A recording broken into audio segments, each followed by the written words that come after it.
Hello students, अभी तक हमने एज ए इंट्रोडक्शन वीडियो में about heredity and about evolution काफ़ी सारी चीज़ें समझ ली थी। ठीक है, अब हम इसी हेरिडिटी और इवोल्यूशन टॉपिक्स के बारे में थोड़ा डिटेल में बात करेंगे, है ना, जैसा कि आपके एग्जाम में पूछा जाना है और आना है। तो सबसे पहले हम जानेंगे यहाँ पर कि हेरिडिटी क्या होता है। इवोल्यूशन एक कम्प्लीटली डिफरेंट टॉपिक है, so after heredity we will complete evolution. Alright, so here what is heredity. ठीक है, heredity is a transmission of traits from parents to offspring. मैंने आपको एक बहुत ही कॉमन सा एग्जाम्पल दिया था कि जब भी आपको कोई देखता होगा तो फॉर श्योर वो आपका कंपैरिजन करता होगा कि अरे आपकी नाक आपके फादर की तरह है, या आपकी आईज आपकी मदर की तरह हैं, या आपके हेयर्स आपकी मदर की तरह हैं, या आपकी हाइट आपके फादर पर गई है ना। ऑब्वियसली हर एक बच्चे के साथ कभी ना कभी ये कंपैरिजन तो किया ही जाता है।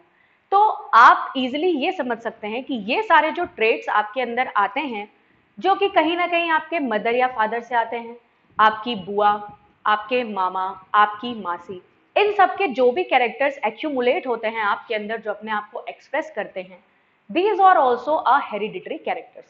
ये सबसे बेसिक सा एग्जाम्पल है।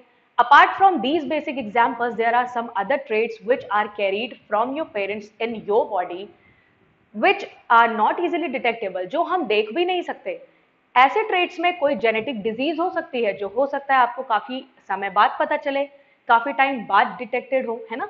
तो काफी सारे ट्रेट्स होते हैं। और मैंने आपको एक बात और बताई थी कि ये जितने भी जेनेटिक्स ट्रेट हैं, यानी कि हेरिडिटरी कैरेक्टरिस्टिक्स हैं जो आपकी बॉडी में आते हैं, ये बेनिफिशियल होने के साथ साथ नॉन बेनिफिशियल भी हो सकते हैं, और इक्वल रेशियो में प्रॉब्लम्स भी क्रिएट कर सकते हैं आपकी बॉडी में। ठीक है, तो ये चीजें आपको ध्यान रखनी है। तो सिंपल सा हेरिडिटी का डेफिनेशन है, transmission of traits from parents to their offsprings are known as heredity और हेरिडिटरी कैरेक्टर्स, यानी यही ट्रेट्स कहलाते हैं हेरिडिटरी ट्रेट्स या कैरेक्टर्स। ऑलराइट, इसके बाद हम बात करेंगे मेंडल्स एक्सपेरिमेंटल प्लान के बारे में। As we all know that Gregor John Mendel is well known as father of genetics. Genetics is a branch of science which deals with heredity, ये मैं आपको पहले बता चुकी हूँ। और कुछ आगे बढ़ने से पहले मैं आपको कुछ चीजें बताना चाहूंगी कि मेंडल ने एक्सपेरिमेंट्स अपने कंडक्ट कराने के पहले कुछ उनके दिमाग में सर्टेन फैक्ट्स थे या रूल्स थे, आप कह सकते हैं। तो उनके बारे में मैं थोड़ा सा इंट्रोडक्शन देना चाहूंगी। क्या होता है, हर एक ह्यूमन बींग्स की बॉडी में एक पेयर्ड फॉर्म में जेनेटिक मटेरियल पाया जाता है, या टू जेनेटिक मटेरियल जनरली पाए जाते हैं, विच इज डीएनए। ठीक है, but after the formation of gametes, जो गैमेट के अंदर जेनेटिक मटेरियल आता है वो सिर्फ सिंगल फॉर्म में आता है। ठीक है, और सिंगल फॉर्म में आने के बाद क्या होता है, जब फ्यूजन ऑफ गैमेट्स होता है, जिसके बाद जाइगोट का फॉर्मेशन होता है, तो वहां पर single single male and female के जेनेटिक मटेरियल्स मिलकर के एक पेयर्ड फॉर्म में जेनेटिक मटेरियल बना देते हैं, यानी जो आपकी जाइगोट होती है वो डेप्लॉयड हो जाती है। ऑलराइट, ये चीज आपको याद रखनी है। तो हम ये बोल सकते हैं कि जो भी एक ऑफस्प्रिंग होता है, यानी जाइगोट अल्टीमेटली एक ऑफस्प्रिंग में कन्वर्ट होता है। तो जो एक ऑफस्प्रिंग होता है या एक जाइगोट होता है, उसके अंदर मैटरनल एंड पैटर्नल दोनों के ही कैरेक्टरिस्टिक्स आकर के एक्यूमुलेट होते हैं और अपने आप को एक्सप्रेस करते हैं। बट द क्वेश्चन अराइजेस कि ये जो क्रोमोसोम्स हैं या जो जेनेटिक मटेरियल्स हैं, इसमें से मैटरनल वाले जेनेटिक मटेरियल अपने आप को इजीली शो कर पाएंगे या पैटर्नल वाले। ठीक है, ये ही एक बेसिक सा क्वेश्चन है जो अराइज होता है कि क्या किसी ऑफस्प्रिंग में मैटरनल साइड से क्रोमोसोम्स या कैरेक्टर्स आने के ज्यादा चांसेस होते हैं या पैटर्नल साइड से। यही कुछ क्वेश्चंस थे जिनका आंसर मेंडल ने अपने एक्सपेरिमेंट्स में समझाने की कोशिश की है। दो एक्सपेरिमेंट्स आपके सिलेबस में दिए गए हैं। The first one is monohybrid and the other one is dihybrid. इन दोनों क्रॉसेस के बाद या इन दोनों एक्सपेरिमेंट्स के बाद हमें काफी सारे क्वेश्चंस के आंसर मिल भी जाएंगे रिलेटेड टू हेरिडिटी और द कैरेक्टर्स, यानी किस तरह से कैरेक्टर्स आते हैं, एक्यूमुलेट होते हैं, किस तरह से अपने आप को एक्सप्रेस करते हैं। ठीक है, तो ये चीजें आपको ध्यान रखनी है। ये बेसिक सी चीजें हैं कि बिफोर द गैमेट फॉर्मेशन, है ना, पेयर्ड फॉर्म में जेनेटिक मटेरियल यानी कि डीएनए पाया जाता है। उसके बाद जैसे ही गैमेट फॉर्मेशन होता है तो ये सिंगल सिंगल हो जाते हैं दोनों गैमेट्स में। फिर जब fusion of male and female gametes होता है तो ये आकर के बिकॉज एक मेल का आ रहा है एंड एक फीमेल का आ रहा है, ये फिर से एक पेयर्ड फॉर्म में हो जाते हैं। यानी कि सिंपल सा आंसर हमें मिलता है कि zygote is a diploid structure, ये आपको याद रखना है, सिंगल सेल्ड बट डिप्लॉयड। ठीक है, ये चीजें आपको ध्यान में रखनी है, बहुत ही माइन्यूट सी चीजें हैं। बट कभी कभी जब आप एक डिटेल्ड आंसर फ्रेम करते हो, यानी कि क्वेश्चन आंसर फॉर्म में जब आप आंसर देते हो, तो वहां पर अगर कुछ एक चीजें मिस भी हो जाती हैं तो चांसेस बहुत कम होते हैं, अगर बहुत माइन्यूटली टीचर ने चेकिंग नहीं की है आपकी कॉपी की, तो बहुत कम चांसेस होते हैं वहां पर आपके मार्क्स डिडक्ट होने के। बट जब आप एमसीक्यू सॉल्व करते हैं, ठीक है, ये सारे बेसिक पोर्शंस हैं, जिन बच्चों को आगे जाकर के मैथ साइड अडॉप्ट करना है उनके लिए कोई बात नहीं है, बट मैं फिर भी उन्हें भी सजेस्ट यही करना चाहूंगी कि 10th के बोर्ड के मार्क्स काफी जगह काम आते हैं, तो आप इसको बिल्कुल भी टेकन फॉर ग्रांटेड ना लें। इसे भी उतनी ही मेहनत से पढ़ें जितनी मेहनत से आप मैथ्स की प्रिपरेशन या प्रैक्टिस कर रहे होंगे। एटलीस्ट आपके बोर्ड्स में अच्छे मार्क्स आ जाएंगे तो आगे के लिए बहुत ही ज़्यादा ईजिली हो जाएगा आपको किसी भी फील्ड को चूज करने में। बट स्पेशली वो बच्चे ध्यान से सुने जिन्हें आगे बायो लेनी है। देखिए, या नीट क्वालिफाई करना है, एम्स करना है, वट बहुत सारे कॉम्पिटिशन्स होते हैं रिलेटेड टू बायोलॉजी, तो वहां के लिए यही सारी चीजें बेसिक्स हैं। जब आप वहां पर जाएंगे, आप वहां की स्टडी स्टार्ट करेंगे किसी हायर लेवल कंपटीशन की, वहां पर भी बेस आपको यहीं से लेना पड़ेगा, है ना। तो वहां पर दोबारा से टाइम वेस्ट करने से अच्छा है, 1 साल तो आपका वेस्ट हो ही रहा है 10th को पढ़ने में, तो 10th का जितना सिलेबस है एटलीस्ट आप यहीं कवर कर लें। बहुत ही बेसिक सी चीजें हैं और बहुत ही इंटरेस्टिंग चैप्टर्स हैं 10th बायोलॉजी के कोर्स में। ठीक है, आई होप अभी तक जितने भी चैप्टर्स हमने पढ़े हैं साथ में आप किन्हीं में भी बहुत ज़्यादा बोरिंग नहीं लगा होगा, because every topic is related to your own system and your own anatomy and your own body, है ना। यहाँ पर भी जब हम हेरिडिटी की बात कर रहे हैं तो हम अपने बारे में ही बात कर रहे हैं और जानने की कोशिश कर रहे हैं। ठीक है, नाउ टॉपिक पर वापस आते हैं। मैं ये आपको बोल रही थी कि किस तरह से मेंडल्स ने अपने एक्सपेरिमेंट में इन कुछ क्वेश्चंस के आंसर देने की कोशिश की है, जो इससे पहले किसी भी एक्सपेरिमेंट के थ्रू या किसी भी साइंटिस्ट ने नहीं बताया। बल्कि मेंडल के बताने के बाद भी, उनकी डेथ के काफी समय बाद इनके वर्क को रिकॉग्निशन मिला था, दिया गया था, यानी इनके डेथ के भी काफी समय बाद इनके एक्सपेरिमेंट्स को ट्रू माना गया था कि हाँ, जो मेंडल ने एक्सपेरिमेंट्स किए थे वो ही एक करेक्ट वे है, कैरेक्टर्स अपने आप को शो करते हैं उसी वे में। तो चलिए देखते हैं मेंडल के एक्सपेरिमेंट के बारे में थोड़ा सा।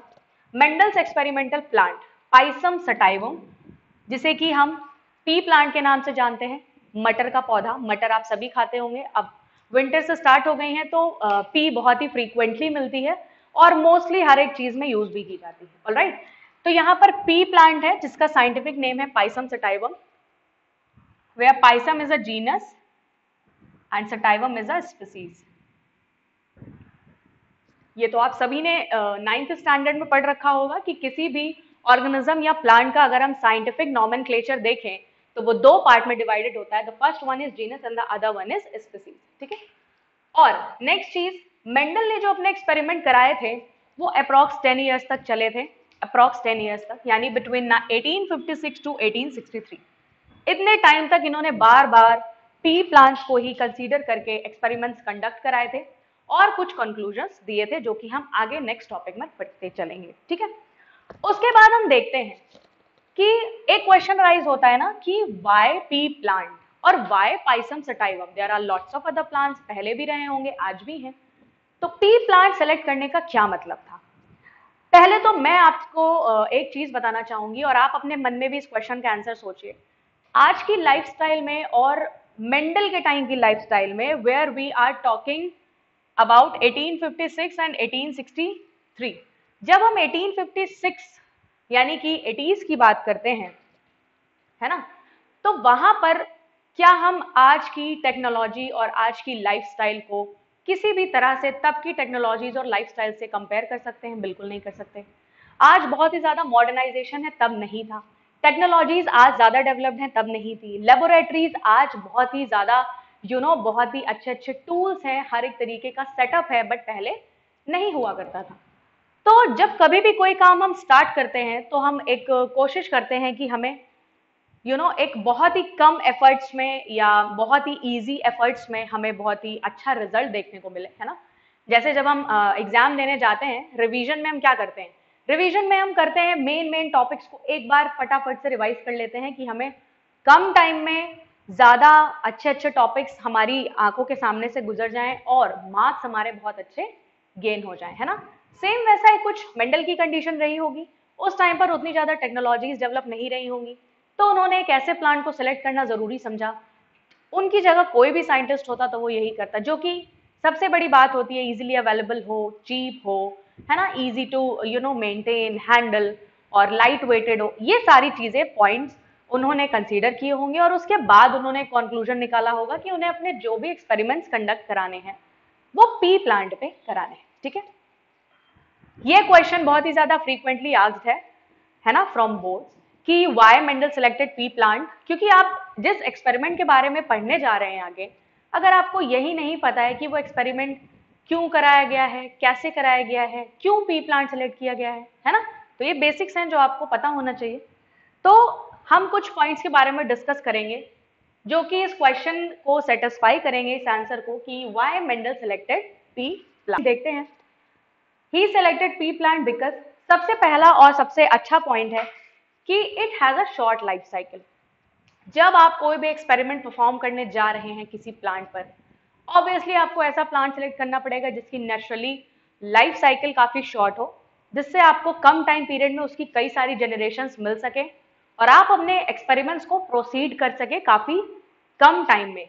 अगर आपने फॉर एग्जाम्पल कोई ऐसा प्लांट सेलेक्ट कर लिया है जिसकी लाइफ साइकिल काफी ज्यादा लॉन्ग है, यानी कि अबाउट 1 ईयर to 2 ईयर और मोर देन 2 ईयर्स, तो क्या होगा वहां पर क्या होता है कि आपको इतना लंबा वेट करना पड़ेगा। आपने one set of experiment perform किया, क्योंकि एक्सपेरिमेंट्स ये होते हैं कि आपको नहीं पता है कि आपको एक बार में अपना डिजायरेबल रिजल्ट मिल रहा है या नहीं मिल रहा है। हो सकता है आपको एक एक्सपेरिमेंट को मोर देन 100 टाइम्स और मोर देन 1000 टाइम्स कंडक्ट कराना पड़े, तब जाके आपको आपका डिजायरेबल रिजल्ट मिले। तो उसके लिए आपको वेट करना पड़ता है, आपको एक ही सेट ऑफ एक्सपेरिमेंट को कई बार परफॉर्म करना पड़ता है। उसके लिए जरूरी है, अगर आप किसी प्लांट या ऑर्गेनिज्म पे कोई एक्सपेरिमेंट कर रहे हैं तो उसकी लाइफ साइकिल शॉर्ट होनी चाहिए, जिससे काफी शॉर्ट टाइम पीरियड के अंदर आप कई सारे सेट ऑफ एक्सपेरिमेंट्स को परफॉर्म कर सके या प्रोसीड कर सके अपने एक्सपेरिमेंट को। तो सबसे पहला तो मेजर पॉइंट होता है, और ये किसी भी एक्सपेरिमेंट के लिए एप्लीकेबल है, जैसा कि मैं बोल रही हूँ कि शॉर्ट लाइफ साइकिल होना बहुत ही ज्यादा जरूरी है। Now the next one is easily detectable traits. बहुत ही आसानी से जो भी ट्रेट्स, क्योंकि आपके एक्सपेरिमेंट का कंक्लूजन तो वो ट्रेट्स ही है ना, आपको वो ट्रेट्स ही चाहिए, उसी के बेसिस पर आप डिसाइड करेंगे कि क्या ट्रेट्स आ रहे हैं, मैटरनल या पैटर्नल, है ना। तो ये सारी चीजें ट्रेट्स पे डिपेंड है। एक्सपेरिमेंट आप ट्रेट्स को पता करने के लिए कर रहे हो, तो यहाँ पर इजीली डिटेक्टेबल ट्रेट्स हमेशा पाए जाने चाहिए। Now reproductive organs are large. अगर रिप्रोडक्टिव ऑर्गन्स लार्ज होंगे तो ट्रेट्स को डिटेक्ट करने में आसानी होगी। अगर वहीं वो काफी छोटे होंगे तो हमें माइक्रोस्कोप्स का यूज करना पड़ेगा, या और काफी ज्यादा माइन्यूट होंगे तो हमें इलेक्ट्रॉन माइक्रोस्कोप्स का यूज करना पड़ेगा। तो हर एक ट्रेट को इतनी डिफिकल्टीज से देखने के लिए भी टाइम लगेगा या बहुत ही ज्यादा मेहनत लगेगी। तो उससे अच्छा है ना कि हम किसी ऐसे प्लांट को सिलेक्ट करें जहां पर रिप्रोडक्टिव ऑर्गन्स काफी लार्ज हो और उनके ट्रेट्स को हमें इजिली ट्रेस करने में कोई भी प्रॉब्लम ना आए, ठीक है। So reproductive organs are large. Large number of seed produced. अगर कोई प्लांट एक बार की जनरेशन में काफी large number of seed produce कर रहा है, तो हमें एक वेरिएबिलिटी देखने को मिलेगी, है ना, वैरायटी ऑफ सीड्स देखने को मिलेंगे, जहां पर हम आसानी से ये पता कर सकते हैं कि किस रेशियो में कौन सा ट्रेट हमें मिल रहा है, ठीक है। Now the last point is easier to raise, maintain and handle।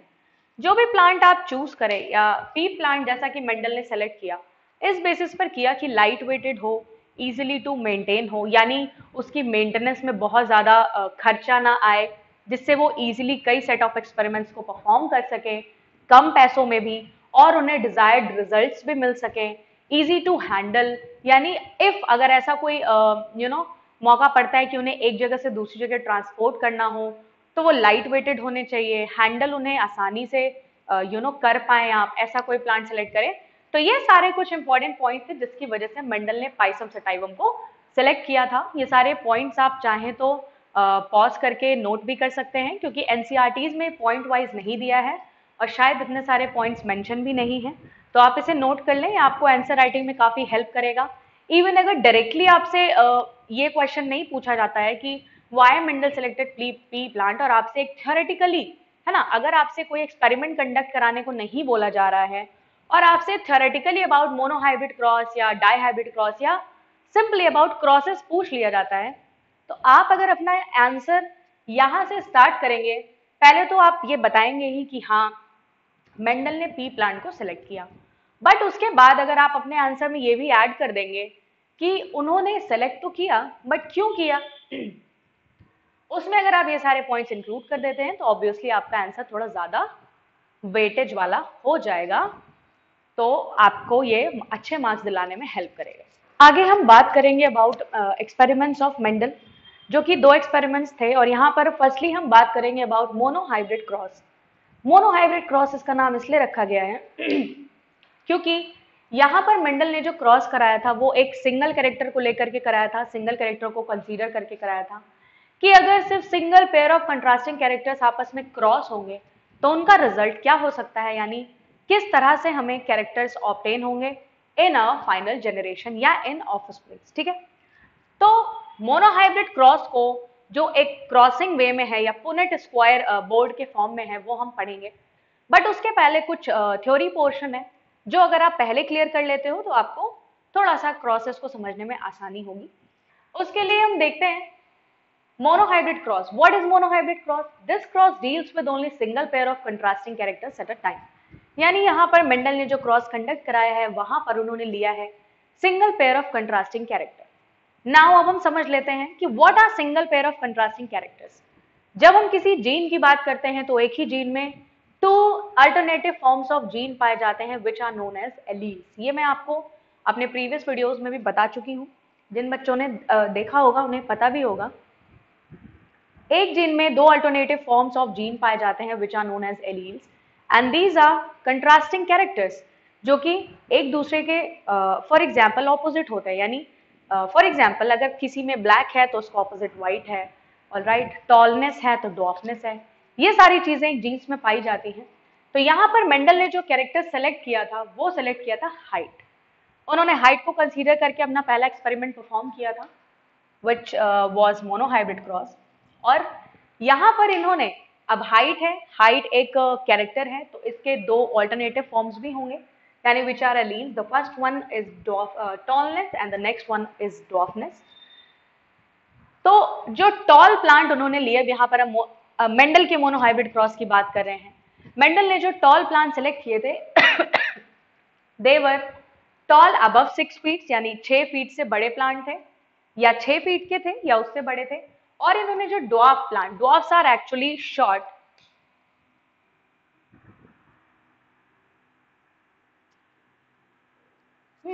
तो उन्होंने जो शॉर्ट प्लांट्स लिए थे वो अबाउट 1 फुट थे, 1 फुट थे या उससे भी छोटे थे। तो इस तरह से इन्होंने हाइट्स को लिया था एक्सपेरिमेंट के लिए। उसके बाद जो भी प्लांट्स इन्होंने सेलेक्ट किए थे वो दोनों के दोनों होमोजाइगस टॉल और होमोजाइगस ड्वार्फ थे।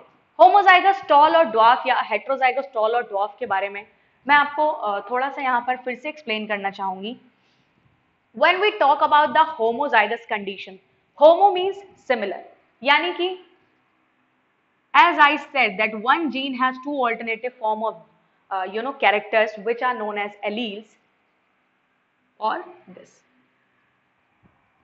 जब ये दोनों एलील्स हैं ये सेम ही कैरेक्टर्स को शो करने लग जाएंगे, यानी कि दोनों सिमिलर होंगे या दोनों सिमिलैरिटी शो कर रहे होंगे। For example if we denote capital T as tall and small T as dwarf, तो यहां हमें क्या देखने को मिल रहा है, यहां पर एक जीन में जो 2 कैरेक्टर्स हैं दोनों ही टॉलनेस को शो कर रहे हैं।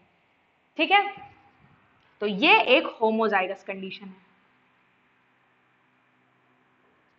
सेम एज इन ड्वार्फनेस, यहां पर भी अगर हमने स्मॉल टी को ड्वार्फ माना है तो यहां पर दोनों जो पेयर ऑफ एलील्स हैं वो क्या है, ड्वार्फ है, तो ये भी कौन सी कंडीशन बनती है, होमोजाइगस।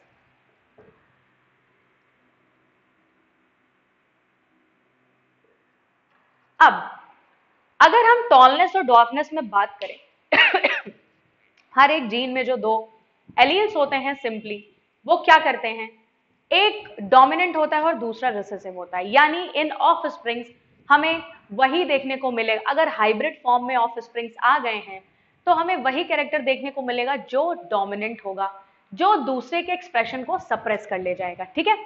बट यहां पर क्या है, यहां पर अगर हम टॉलनेस और ड्वार्फनेस की बात करें तो हम टॉलनेस को as a dominant character consider करते हैं, वही ड्वार्फनेस को एज अ रेसेसिव कैरेक्टर मानते हैं।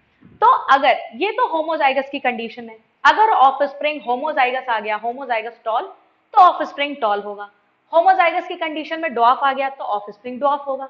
But what about the condition where these both alleles are present in single pair of characters, अगर ये दोनों एक पेयर ऑफ कैरेक्टर में आ गए तो क्या होगा, तो क्या होगा देख लेते हैं।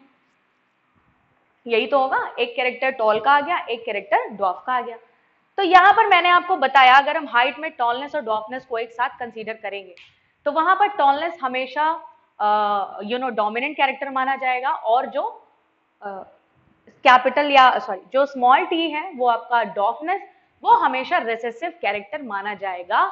जैसा कि आप सभी डोमिनेंट वर्ड का मीनिंग भी जानते होंगे बहुत अच्छे से, कि जो दूसरे पर हावी हो जाए या दूसरे को बढ़ने ना दे, है ना। तो यहां पर ये कंडीशन जो आपकी बनेगी वो बनेगी हेट्रोजाइगस। आई गेस आपको हेट्रोजाइगस और होमोजाइगस, हाँ, और इस हेट्रोजाइगस की कंडीशन को हम हाइब्रिड कंडीशन भी बोल सकते हैं, क्योंकि ये प्योर फॉर्म है और ये हाइब्रिड फॉर्म हो गई, ठीक है। तो ये चीजें, अब ये टर्म्स कभी भी इस चैप्टर में काफी बार रिपीट होने वाले हैं, तो इसको आप अपने दिमाग में बिल्कुल भी डाउट मत आने दीजिएगा और अच्छे से क्लियर रखिएगा। चलिए आगे देखते हैं।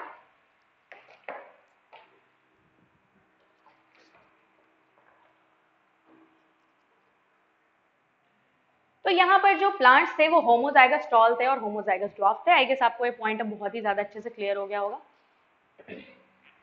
अब हम देखते हैं cross pollination were done before F1 generation. सबसे पहले मेंडल ने अपना एक्सपेरिमेंट स्टार्ट किया, उन्होंने डिफरेंट प्लांट के पी प्लांट के पौधे लिए और उनको उन्होंने क्रॉस पॉलिनेटेड कराया। आप सभी जानते होंगे कि क्रॉस पॉलिनेशन का क्या मतलब होता है, मैंने आपको पॉलिनेशन वाले टॉपिक में बहुत ही अच्छे से एक्सप्लेन किया है। जिन लोगों ने फ्लावर एंड इट्स पार्ट्स या पॉलिनेशन एंड इट्स टाइप्स नहीं पढ़े हैं टॉपिक्स, वो प्रीवियस वीडियोस को चेकआउट कर सकते हैं। तो यहाँ से आपको क्रॉस पॉलिनेशन और सेल्फ पॉलिनेशन बहुत ही अच्छे से क्लियर हो जाएगा with example and with their types. तो सबसे पहले जो मेंडल ने क्रॉस कराया था, एक्चुअली मेंडल ने दोनों टाइप के क्रॉसेस को परफॉर्म किया था। पहले उन्होंने क्रॉस पॉलिनेशन कराया था, फिर उन्होंने सेल्फ पॉलिनेशन कराया था। F1 जनरेशन जो उन्हें मिली थी वो थ्रू क्रॉस पॉलिनेशन से मिली थी। यानी जब मेंडल ने क्रॉस पॉलिनेशन कंडक्ट कराया डिफरेंट प्लांट्स में या डिफरेंट फ्लावर्स में, देखिए सेल्फ पॉलिनेशन सिर्फ सेम फ्लावर में ही होता है, उसके बाद जितने भी टाइप के आप पॉलिनेशन पढ़ेंगे वो सारे के सारे क्रॉस पॉलिनेशन के अंदर आते हैं। तो जब उन्होंने क्रॉस पॉलिनेशन कराया तो उन्हें मिली F1 जनरेशन, ठीक है, उन्हें क्या मिली, F1 जनरेशन।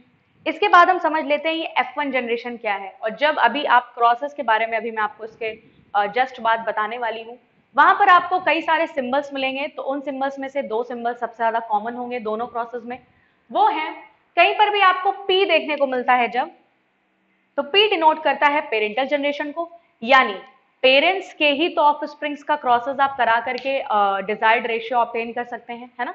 तो यहाँ पर P डिनोट करेगा पेरेंटल जनरेशन को। कहीं भी पूरे क्रॉस में, जो मैं आपको इसके जस्ट नेक्स्ट टॉपिक में समझाऊंगी कि P दिख रहा है तो उसका क्या मतलब होगा, आप सीधा सीधा समझ लेंगे पेरेंटल जनरेशन। F, जहां पर F आपको देखने को मिलेगा, F क्या डिनोट करेगा, फीलियल जनरेशन और ऑफ स्प्रिंग। फीलियल जनरेशन यानी यहां पर अगर F1 लिखा है तो इसका मतलब होता है first filial generation. Alright, first filial generation ये आपको देखने को मिल जाएगा। और उसके बाद उन्होंने क्या कराया, जब इन्हें F1 मिल गई तो F1 जनरेशन को इन्होंने सेल्फ पॉलिनेट करा दिया। यानी F1 जनरेशन के जो भी ऑफस्प्रिंग्स इन्हें मिले थे उसका इन्होंने सेल्फ पॉलिनेशन कराया, and after that he found F2 generation. F2 generation ही हमें निकालनी थी। F2 जनरेशन के बाद हमें जो भी डिजायर्ड ट्रेट्स थे, यानी जो जिस चीज के लिए हम ये एक्सपेरिमेंट परफॉर्म करा रहे थे या मेंडल ने कराया था, वो एक डिजायर्ड कंक्लूजन इनको F2 जनरेशन में देखने को मिल गया था।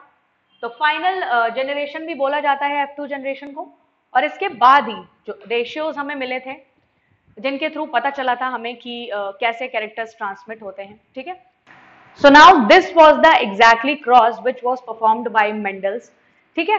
मेंडल ने जो किया था क्रॉस, यानी कि यहाँ पर हम मेंडल के एक्सपेरिमेंट में बात कर रहे हैं मोनो हाइब्रिड क्रॉस की, मोनो हाइब्रिड क्रॉस, जिसके बारे में अभी हमने थ्योरेटिकली समझा था कि क्या किया था और कैसे किया था, ठीक है। तो यहाँ पर सबसे पहले क्या किया मेंडल ने, दो होमोजाइगस प्लांट्स लिए थे, यानी होमोजाइगस टॉल और होमोजाइगस ड्वार्फ, जैसा कि मैंने आपको अभी इसके जस्ट पहले एक्सप्लेन भी किया था। होमोजाइगस टॉल की कंडीशन आएगी capital T and homozygous dwarf की कंडीशन आएगी small t, alright. And this is the parental generation,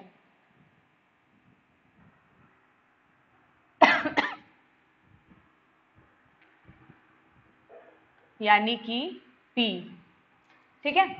और अभी हमने समझा था कि जब पेरेंटल जनरेशन होती है तो वहां पर पेयर्ड फॉर्म में जेनेटिक मटेरियल प्रेजेंट होता है, तो यहाँ पेयर्ड फॉर्म में है।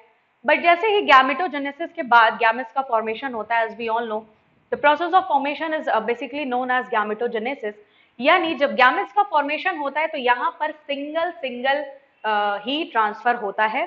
और यहाँ पर सिंगल के बाद, यानी ये हमें मिल गए गैमेट्स, ये मिल गए हमें गैमेट्स, और गैमेट्स के बाद मैंने आपको बताया था कि फर्स्ट जनरेशन मिली थी मेंडल को after the cross pollinating the P plant.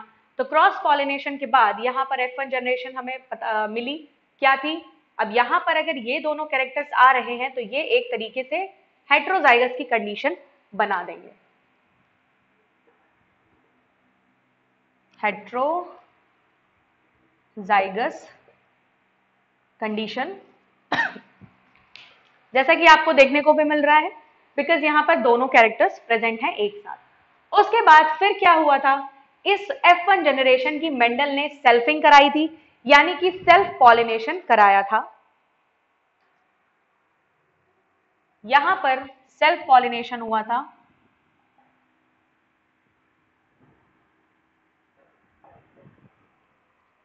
Self pollination के बाद मेंडल को क्या मिला, capital T and small t, इसकी अगर सेल्फिंग कराएंगे तो ये रिजल्ट ही मिलेगा। उसके बाद इसकी गैमेटोजेनेसिस हुई, ठीक है। उसके बाद क्या हुआ, हमें रिजल्ट मिला, इसको हम सेपरेट कर देंगे आपस में, यानी capital T and small t। अब इनकी सेल्फिंग के लिए हम इसको इसी से क्रॉस करा देंगे, ठीक है। सेल्फिंग का मतलब सेम चीज को सेम चीज से क्रॉस करा देना। इसका जब हमने क्रॉस कराया तो हमें कुछ ये रेशियो देखने को मिला, और ये रेशियो ही कंक्लूजन था इस मोनोहाइब्रिड क्रॉस का। यानी यहां पर जो हमें पहला प्लांट मिला, ये पहला प्लांट हमें मिला होमोजाइगस टॉल, ठीक है। यहां पर जो हमें ये दोनों प्लांट्स मिले, ये मिले हाइब्रिड टॉल, या इसका मैंने आपको एक दूसरा भी वर्ड बताया था, हेट्रोजाइगस टॉल, ठीक है। तो ये दोनों प्लांट्स देखिए, क्योंकि यहां पर कैपिटल T भी है स्मॉल t भी है, सेम कंडीशन इसमें है, कैपिटल T भी है और स्मॉल t भी है, ठीक है। तो यहां पर ये जो हमें मिले ये थे सेकेंड टाइप ऑफ प्लांट, यानी कि हाइब्रिड टॉल। उसके बाद हम थर्ड सेट ऑफ प्लांट्स की बात करेंगे जो हमें इस एक्सपेरिमेंट के एज अ कंक्लूजन मिले हैं। दीज आर होमोजाइगस ड्वार्फ, ठीक है। तीन टाइप के प्लांट्स हमें मिले, one is homozygous tall, one is homozygous dwarf and the two are hybrid tall, ठीक है। ये आपको याद रखना है। इसके बाद इसका जो कंक्लूजन फाइनल निकलता है, यानी अगर हम इसकी रिजल्ट की बात करते हैं, है ना, रिजल्ट हमें क्या मिला या कंक्लूजन हमें क्या मिला। मैंने आपको जब इस चैप्टर से रिलेटेड टर्मिनोलॉजी समझाई थी, वहां पर मैंने दो वर्ड्स का यूज किया था, which were genotypic ratio and phenotypic ratio. तो ये जीनोटिपिक एंड फिनोटिपिक इन्हीं क्रॉसेस का रिजल्ट है। तो यहां पर हम सबसे पहले देख लेते हैं कि फिनोटिपिक क्या है। phenotypic रेशियो क्या मिला हमें, एंड देन जीनोटिपिक रेशियो हमें क्या मिला।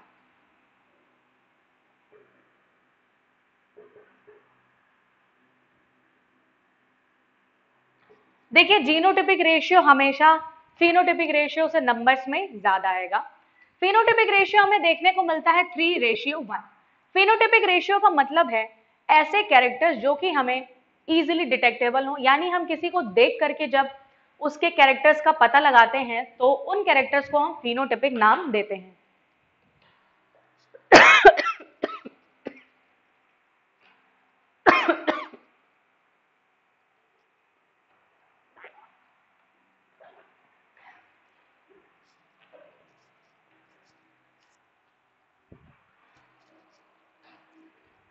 उन कैरेक्टर्स को हम फिनोटिपिक रेशियो नाम देते हैं। तो यहां पर जैसा कि आप देख सकते हैं कि यहां पर एक प्लांट है जो होमोजाइगस टॉल है, दो प्लांट हैं जो हाइब्रिड टॉल है। हाइब्रिड टॉल का मतलब यहां पर मेन कौन सा कैरेक्टर शो हो रहा है, टॉलनेस का। क्यों, मैंने आपको बताया जो टॉलनेस का कैरेक्टर है वो हमेशा डोमिनेंट होता है, यानी डोमिनेंट है तो अपने आप को शो करेगा और दूसरे के एक्सप्रेशन को सप्रेस करेगा। ठीक है, तो यहां पर फिनोटिपिक आ गया, यानी कि 3 है टॉल और 1 है ड्वार्फ। वहीं अगर हम जीनोटिपिक रेशियो की बात करेंगे तो जीनोटिपिक रेशियो आता है 1:3:1,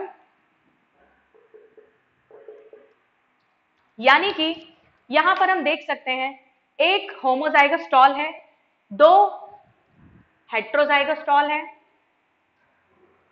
सॉरी 1 2 1, ऑलराइट, दो हेट्रोजाइगस टॉल हैं and the last one is also homozygous dwarf.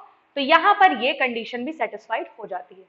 I hope आपको मोनोहाइब्रिड क्रॉस बहुत अच्छे से समझ में आ गया होगा।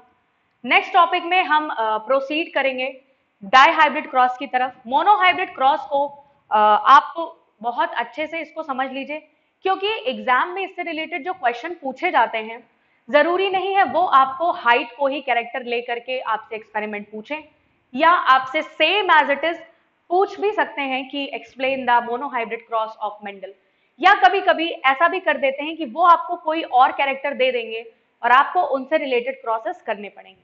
तो अगर आपका ये मोनोहाइब्रिड क्रॉस बहुत अच्छे से प्रिपेयर होगा तो आप हाइट की जगह किसी दूसरे कैरेक्टर को भी कंसीडर करके मोनोहाइब्रिड क्रॉस अच्छे से अपने एग्जामिनेशन में कर सकते हैं।